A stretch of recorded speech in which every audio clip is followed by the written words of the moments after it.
Asia, the concierge at Okada Manila. My role here is to make each guest stay as seamless and enjoyable as possible.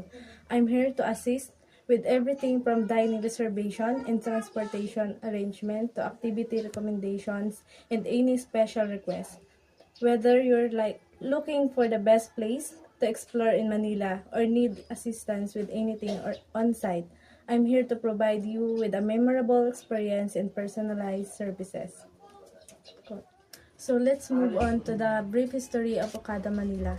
Okada Manila opened in 2016 in a primary integrated resort and entertainment city, Parañaque. It was developed by Tiger Resort Leisure and Entertainment Corporation, a subsidiary of Universal Entertainment Corporation, founded by Japanese business Kauso affiliations. The resort is affiliated with the Universal Entertainment Corporation and Tiger Resort Leisure and Entertainment Incorporation. Okada Manila is situated in Entertainment City, Parañaque, close to the Ninoy Aquino International Airport and conveniently near at attraction like the Mall of Asia and the SMX Convention Center.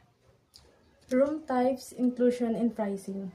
The first one is deluxe room, starting at 15,000 per night, with king bed and two twin beds, luxurious linens, flat screen TV, minibar workspace, premium toiletries, and spacious bathroom with a bathtub and shower.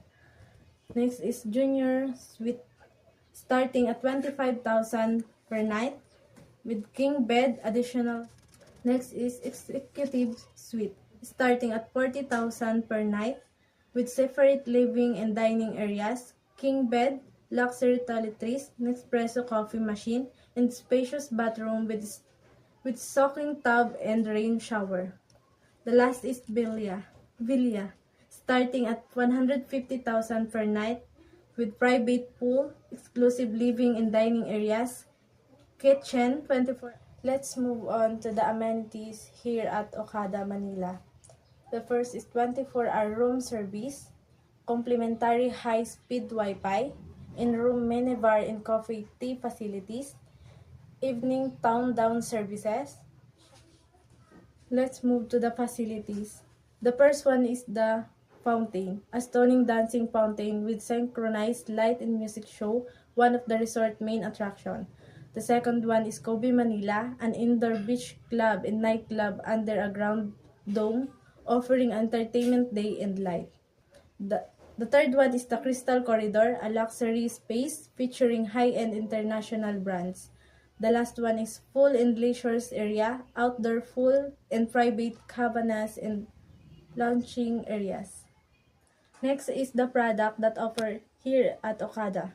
The first one is Okada Reward Circle membership, a membership program offering exclusive benefits in gaming, dining, and accommodation. The second one is luxury shopping. Okada Manila features a variety of high-end boutique with luxury brands. Now, this is the services that Okada Hotels offers. The first one is concierge services, personalized assistance with transportation, dining reservations, activity suggestions, and other guest needs. The second one, casino gaming, offers a wide range of gaming options including slot machines, table games, and exclusive VIP rooms. The third one is fine dining. With over 20 dining venues, guests can enjoy a wide variety of cuisine from Filipino to Japanese and international. Packages of Okada Hotel. The first one is staycation packages, exclusive rates and complimentary breakfast for local guests. The second one is the romantic package, room upgrade, romantic dinner, and special amenities designed for couples. The third one is family package, discount on children meals, access to family-friendly amenities and activity voucher. The last one is casino package, includes gaming credits and Okada Manila is standalone property under the ownership of Universal Entertainment Corporation.